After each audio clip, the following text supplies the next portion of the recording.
Halo teman-teman sekalian, kita ketemu lagi di topik yang baru. Kali ini kita akan membahas mengenai leasing, ya. Topik mengenai leasing atau topik mengenai sewa menyewa, ya. Nah, kita mulai aja. Leasing itu adalah sebuah contractual agreement antara lessor dengan leasee. Ya, di mana si leasee ini mempunyai hak untuk menggunakan properti yang dimiliki oleh lessor pada jangka waktu tertentu.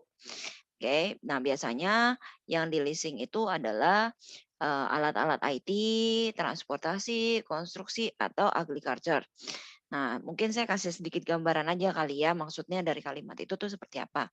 Misal gini ya, ini ada Tuan A, Mister A. Oke. Nah, si Mister A ini punya sebuah bis. Oke, ini bisnya nih ya. Nah, dia punya sebuah bis. Nah, cuma emang bisnya itu nggak dipakai sama dia sendiri. Dia itu akan merentalkan. Jadi, bis ini punyanya si Mister A ya. Nah, dia merentalkan kepada Mister B. Sini ada Mister B. Dia merentalkan kepada Mister B. Jadi, si Mister B ini akan bayar. Oke, ini ada payment. Akan bayar atas penyewaan sebuah bis. Ya. Nah, di mana si Mister A ini akan dikatakan sebagai lessor dan Mister B akan dikatakan sebagai leasing dan biasanya ada sebuah kontrak, oke. Ada kontrak bahwa pembayarannya itu berapa, berapa lama dia akan make barang itu dan lain sebagainya. Ya, jadi itu adalah leasing, oke. Nah, tapi sebenarnya ada juga leasing yang sifatnya itu, kayak apa ya, kayak pembelian cicilan, seperti kayak sekarang-sekarang ini mungkin banyak ya yang kayak, beli motor tapi nyicil, nyicilnya ke perusahaan leasing, ya. Nah, itu juga termasuk salah satu dari leasing sebenarnya. Nah, cuma bedanya apa, ada leasing yang ketika di akhir periode itu kamu harus balikin, tapi ada juga leasing yang ketika akhir periode kamu tuh bisa ambil kepemilikannya. Nah, contohnya yang kayak sekarang kamu beli nyicil mobil atau motor gitu ya. Nah, kalau accounting untuk leasing, kita akan lihat ada 2 accounting. Yang pertama itu adalah untuk leasingnya dan yang kedua itu adalah untuk lesornya. Jadi di sini, si leasing maupun si lesor, dia akan sama-sama punya pembukuan masing-masing. Nah, pembukuan ini akan lebih complicated ketika ada yang namanya guaranteed residual value, ada bargain purchase option. Guaranteed residual value itu apa sih? Jadi ketika di akhir periode, pokoknya si lessor mau aset dia masih punya nilai sekian. Nah, itu adalah guaranteed residual value. Kalau bargain purchase option itu adalah ketika di akhir periode si lisi berhak untuk membeli atau lisi itu boleh memiliki aset yang dimiliki oleh si lesor. Kan tadi balik lagi ke yang tadi ya, sebenarnya aset ini kan punyanya si lesor. Nah, kalau misalnya bargain purchase option, ketika di akhir periode, barang ini akan menjadi punyanya si lisi. Bisa dibeli dengan tambahan uang atau bisa langsung dikasih begitu aja gitu ya. Nah, kalau misalnya di dunia kehidupan nyata gitu ya, yang namanya lesor itu bisa berupa bank, ya kalau ini kan bank-bank di luar negeri nih, kalau bank di negara kita ya kalian udah tahu lah ya apa aja. Nah, atau ada perusahaan yang emang dia khusus untuk perusahaan leasing. Ya kalian juga udah tahu itu apa aja kira-kira lebih ya. Kalau nggak tahu silakan cari di Google. Nanti, kalian tinggal tahu, tinggal cari aja. Nah, di sini ada JNH Capital, BMW Finance Service, ada IBM Global Finance, ini terkait dengan IT, terkait dengan kendaraan. Ya ini saya kurang tahu sih CNH itu apa gitu ya. Nah, atau independen, contohnya kalau misalnya share biasanya kalau misalnya pemainnya di pasar, bank itu kurang lebih 55%. Contohnya kalau misalnya kamu, apa ya namanya, KPR, KKB, itu adalah termasuk ke dalam list ya. Balik lagi, itu bisa disebut sebagai leasing juga sebenarnya karena kamu belinya secara nyicil. Nah, eee, biasanya bank itu akan pakai kurang lebih di dunia leasing itu ada 55% itu adalah pemainnya atau lesornya itu adalah bank. Dan 30% itu adalah perusahaan leasing.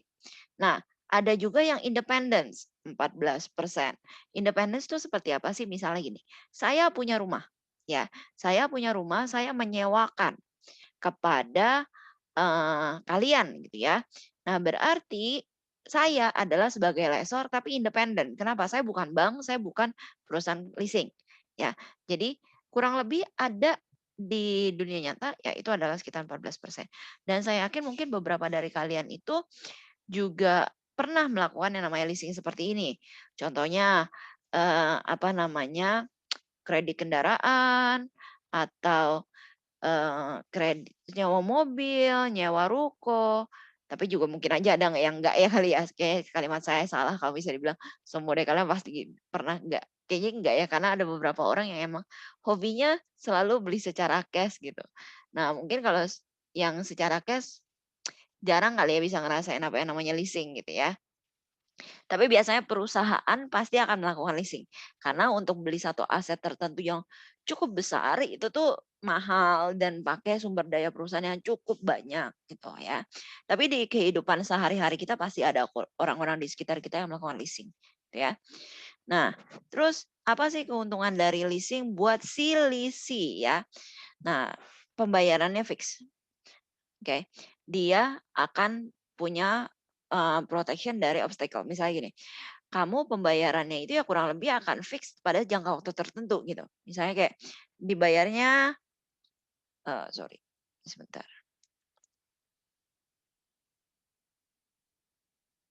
Misalnya sewa rumah. Nah, sewa rumah dengan harga 100 juta. Oke. Bentar ini kenapa? Oh, sewa rumah dengan harga 100 juta. Ya udah, kamu tinggal bayar 100 juta selesai gitu kan fix ya. Untuk selisihnya gampang sekali aja. Terus dia tidak harus terlalu banyak effort untuk menjaga si aset tersebut. Nah, ini yang protection against obstacle. Kalau misalnya andai kan bukan rumah dia atau bukan aset dia, biasanya perawatannya nggak sampai segitunya karena mungkin bisa jadi ada bagi tanggung jawab gitu ya. Flexibility akan jauh lebih fleksibel dibandingkan dengan kamu beli, ya, jauh lebih fleksibel. Misalnya contohnya gini, kalau kamu punya rumah misalnya, kamu butuh rumah, di Jakarta, kamu tinggal sewa, gitu ya. Misalnya contohnya ada orang yang, sering banget deh disuruh kantornya pindah-pindah tempat, di-rolling ke sana kemari satu Indonesia gitu ya. Bayangkan kalau misalnya setiap kali dia pindah tempat tugas, dia harus beli. Dia harus beli satu rumah, pindah lagi, beli lagi satu rumah. Nanti ketika dia udah stay di satu tempat atau udah beberapa tahun, pasti kan rumah dia banyak tuh ya, karena dia udah sering banget rolling ke sana kemari. Dia harus mikirin lagi gimana caranya merawat si rumah-rumah ini gitu kan. Nah, tapi sedangkan ketika sewa, misalnya contohnya sewa 1 tahun, terus setelah setahun dia pindah lagi ke mana, pindah lagi ke mana gitu kan. Jadi ya udah lebih fleksibel, tinggal pindahin barang, dianya pindah, selesai gitu kan. Nggak harus mikirin rumahnya mau diapain ya, bocor nggak ya, atau apapun itu. Nah, yang terakhir itu adalah pasti lebih murah, ya less costly financing, pasti lebih murah. Kenapa? Bayangkan kalau kamu nyewa rumah, ya kalau misalnya kamu yang tadi pegawai yang suka rolling-rolling, kamu nyewa rumah 1 tahun itu sekitar anggap yang rumahnya standar itu ya sekitar 30 sampai 50 juta. Tapi kalau beli satu rumah, apakah mungkin dengan 30 sampai 50 juta kamu bisa beli satu rumah? Belum tentu kan ya. Atau rumah yang agak gede, kamu mau nyewanya rumah yang gede banget gitu. Harganya seratusan juta. Tapi mungkinkah harga rumah mewah itu seratusan juta? Mungkin mungkin ya. Pasti lebih apa ya namanya istilahnya lebih murah. Dan kalau untuk perusahaan, keuntungannya itu adalah ketika kamu nyewa, kamu tidak akan menghabiskan terlalu banyak cash flow, gitu. Jadi dia cukup cukup bermanfaat lah si leasing ini ya. Nah, terus kalau misalnya si lesor, kira-kira kalau lesor nih ya, enaknya apa sih? Pertama, dia dapat interest margin, ya, bisa stimulate penjualan. Contoh yang paling gampang mungkin gini ya kali ya. Kalau kamu nyewa satu rumah, ya terus kamu udah nyaman, mungkin someday kamu akan nanya, rumahnya ini kira-kira dijual nggak ya? Kalau dijual mau dong saya beli gitu. Nah itu kan stimulate sales dari produknya si lesor. Nah terus kadangkala itu juga ada tax benefit-nya ya. Terus habis itu biasanya akan lebih apa ya? Karena satu barang, satu properti dipakai biasanya akan jauh lebih apa ya maksudnya, kerusakan karena dimakan usia itu akan jauh lebih kecil kemungkinannya. Contoh mungkin, ya balik lagi ya, kayaknya kalau misalnya andaikan lebih gampang dipikirkan, contoh mungkin rumah kali ya. Kalau kamu punya rumah, kamu punya beberapa properti, dibandingkan ditinggalin kosong beberapa tahun, mendingan kamu sewain ke orang, gitu kan. Karena kalau rumah kosong itu jauh lebih cepat rusak ya dibandingkan dengan, eee, rumah yang ada isinya gitu, atau rumah yang ada orangnya yang tinggal gitu ya. Nah, inilah kenapa kalau misalnya si lessor, nyewain itu akan lebih tinggi residual value-nya, oke.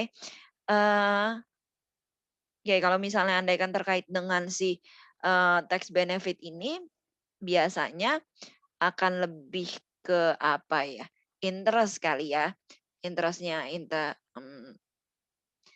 iya, pasti ada sih tax benefit-nya, tapi mungkin karena ini kita channel-nya adalah untuk keuangan, nanti kita diskusi lebih lanjut ya mengenai si tax-nya apa ya, tapi yang pasti ada, manfaat tax pastinya, oke.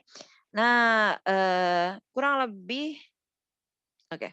Nah, sebenarnya di dalam PSAK atau juga IFRS mereka minta itu setiap dari leasing pasti harus dikapitalisasi ya.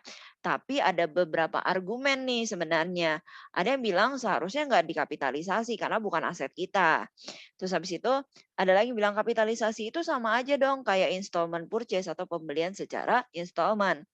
Atau ada yang bilang juga kapitalisasi itu hanya untuk long term lease, hanya untuk leasing jangka panjang, yang jangka pendek nggak usah gitu ya. Atau kapitalisasi itu hanya untuk perusahaan yang non performance atau yang orang-orang yang kayaknya nggak bertanggung jawab aja yang kita kasih kapitalisasi, kalau enggak ya nggak usah gitu kan. Nah ini ada beberapa pahamnya, tapi sebenarnya ini hanya kayak pendapat aja sih, pendapat dari para ahli gitu ya. Cuma di PSAK dan IFRS sebenarnya mereka sudah membagi, mana sih yang akan dikapitalisasi dan mana sih yang nggak akan dikapitalisasi, ya. Nah, sekarang kita lihat dari jenis leasing menurut leasingnya. Jadi sebenarnya kalau jenis lease itu akan hanya ada 2, operating lease dan finance lease. Cuma ini dari sisi leasing ya, karena dari sisi lessor nanti akan jauh lebih complicated, apa ya namanya istilahnya, syarat-syaratnya. Nah kalau leasing cuma cukup periodenya sama nilai asetnya. Kalau periodenya kurang dari 1 tahun, ya pokoknya intinya kurang dari. Kalau misalnya dengan 1 tahun pas, kira-kira gimana masuknya ke finance lease, ya. Dan asetnya itu kurang dari 5 juta, sorry 5 juta, $5.000 ya. Kalau di PSAK, yang baru saya dapat itu adalah kurang dari 1 tahun aja sih. Sisanya asal dia tidak berupa gadget itu akan masuk ke sorry, asal dia tidak berupa gadget dan itu kurang dari setahun boleh masuk ke operating list. Tapi kalau misalnya contohnya dia gadget ya, gadget habis itu dia lebih dari 1 tahun, dia akan tetap masuknya ke operating ya. Pokoknya ini, salah sorry, ini dan ya, ini dan. Jadi dua-duanya harus terpenuhi, oke. Kalau misalnya periodenya lebih dari 1 tahun, tapi nilai asetnya kurang dari 5.000, berarti masih boleh dimasukkan ke dalam operating list. Kalau operating list sebenarnya gampang sih, jurnalnya itu tinggal interest sorry, bentar, rent. Kalau buat selisihnya ya, karena nanti kita ke depan tidak akan terlalu banyak ngomongin yang, apa ya istilahnya, yang operating list. Karena operating list itu cuma ada satu jurnal, rent, expense, pada gas. Hanya bayar rent aja, udah selesai. Nah, tapi, tipe yang kedua untuk selisih itu adalah finance lease. Finance lease ini harus dikapitalisasi. Sebentar, tulisannya agak jelek ya. Bentar ya.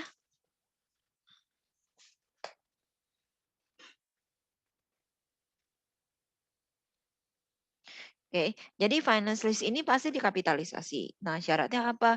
More than 1 year and asset more than 5,000 US dollar ya.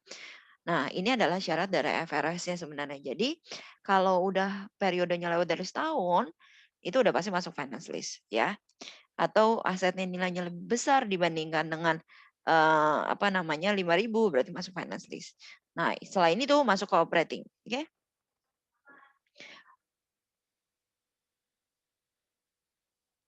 Nah, ini adalah menurut si lessor. Kalau lessor itu ada beberapa, ada 1, 2, 3, 4, 5. Ada 5 syarat. Salah satu aja yang yes, ya. 1 dari 5 syarat itu yes aja, itu udah masuk ke finance. Nah, sama satu lagi adalah non-cancelable. Biasanya sih kalau misalnya leasing udah pasti non-cancelable gitu ya. Nah, jadi kayak ini tuh cuma tambahan syarat, tapi yang di mana kemungkinan besar itu udah pasti kayak gitu. 99,9% udah pasti non-cancelable. Nah, ditambah salah satu dari 5 ini. Salah satunya apa? Pertama, apakah ada transfer kepemilikan? Ya, transfer kepemilikan itu nanti kalau misalnya di akhir periode bakal dikasih nggak sama si lisi? Kalau iya berarti yes, udah pasti langsung finance. Terus yang kedua, apakah si lisi ini punya option untuk membeli? Kalau yang ini langsung dikasih ya. Ini jadi yang syarat pertama langsung pindah tangan. Pindah tangan langsung gitu ya. Jadi pokoknya di akhir periode langsung pindah tangan. Nah, ini sama kayak kalau kamu beli secara cicil. Udah pasti finance lease itu ya masuknya ya. Nah, terus kalau ini itu adalah ada option nggak dia untuk beli? Option untuk beli. Jadi bisa jadi si lisi mau beli, bisa jadi enggak. Oke. Terus yang ketiga, apakah is the lease term is majority? Oh, apakah masa dari leasingnya itu adalah mayoritas dari umur manfaat aset. Contohnya gini, kalau misalnya umur manfaatnya 5 tahun, apakah si apa namanya istilahnya kayak masa sewanya itu mayoritas dari 5 tahun ini. Biasa syaratnya itu adalah 75% ya, 75%. Jadi kalau 5 tahun, 75%-nya enggak si umur dari masa leasingnya. Nah, terus habis itu the present value, oh nih, the present value of the leasing sama payment-nya sama residual value atau berganti purchase option itu ada nggak 90% dari nilai aset. Oke. Jadi kalau misalnya andaikan kamu hitung-hitung dari payment-nya, present value payment dan lain sebagainya, itu sama dengan atau mayoritas tidak dengan nilai dari fair value aset ini. Biasanya itu standarnya 90% ya.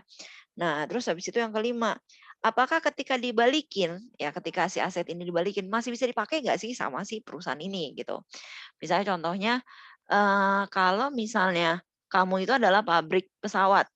Contoh ya, pabrik pesawat, terus habis itu ada yang nyewa pesawat kamu. Kamu kan bukan airlines, ya nggak sih? Kamu kan bukan airlines, kamu itu hanya pabrik pesawat. Andaikan si pesawat ini dibalikin ke kamu, masih ada nggak sih manfaatnya buat kamu gitu loh, dalam bentuk si satu pesawat itu. Pastinya nggak mungkin ada, apa ya namanya, ada kegunaannya gitu kan, kecuali kamu sewain lagi ke orang lain, ya kan? Nah, ini berarti kalau misalnya is the underlying asset such as special in nature that is expected to have no alternative use to the lessor at the end of term. Nah, berarti kalau dia tidak punya, berarti dia akan masuk ke finance lease. Ya, kayak tadi kalau misalnya deh kan kamu pabrik pesawat dan kamu menyewakan pesawat, berarti kan kamu tidak bisa menggunakan pesawat itu secara sendiri dong, ya nggak sih? Kamu kan bukan airlines, ya. Berarti itu akan masuk finance lease, ya. 1 dari 5 aja, satu doang nih ya. Satu misalnya yang ini yes, udah sisanya nggak usah dilihat lagi. Atau yang ini udah yes, ya udah sisanya nggak usah dilihat lagi. Udah pasti finance list, ya. Nah, selain dari ini kalau jawabannya no no no no no no no no, misalnya ini no, no, no, no, dia masuk ke operating list, ya. Tapi kalau salah satu dari ini aja yes, udah pasti masuk ke finance list. Nah, ini adalah jenis-jenis dari oke, sedikit lagi teman-teman. Yang perlu diperhatikan untuk leasing itu adalah pertama lease term-nya. dia biasanya fix, tapi kadang-kadang ada bargain renewal option. Boleh extended. Ya, jadi kamu masih boleh nambah. Contoh di sini, contoh Carrefour melising dari Lenovo PC untuk 2 tahun ya. Rentalnya adalah $100 per bulan selama 2 tahun itu. Nah, tapi dikasih kalau misalnya andaikan mau leasing lagi boleh tambah bukan tambah. Jadinya sekarang $10 per bulan untuk 2 tahun. Nah, kalau misalnya kayak gini, jadi si leasingnya itu adalah 4 tahun sebenarnya. Kenapa?